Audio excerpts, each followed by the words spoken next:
واه اصغر افغان او محمد نبي د بنګال بولرانو څخه لار ورکه کړه. ګرانو لیدونکو، که چېرې تاسو د سپورټ او په خاص ډول د کرکټ مینوال یاست نو همدغه چینل درسره سبسکرایب کړئ.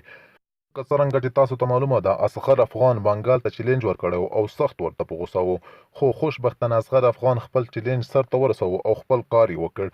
په ګډه سره محمد نبي او اصغر افغان د بنګالي بولرانو څخه لار ورکه کړه. اصغر افغان په اووه توپونو 40 رنز د 2 اوږدو شپږیزو او 3 څلوریزو پر مټ ترسره کړل، او همدارنګه محمد نبي بیا په 54 توپونو د 7 اوږدو شپږیزو او 3 څلوریزو پر مټ ناس وزیدلی په 4 منډو له میدانه راووتو. دا د ټولو افغانانو او په خاص ډول د اصغر او نبي مینوالو ته یو لوی د ویاړ ځای دی. د یادونې وړ ده چې افغانستان بنګلادیش ته د پوره 100 اورونو په لوبولو سره 144 منډې هدف وټاکه، او اوس بنګلادیش د بیټینګ کولو لپاره راښکته کیږي.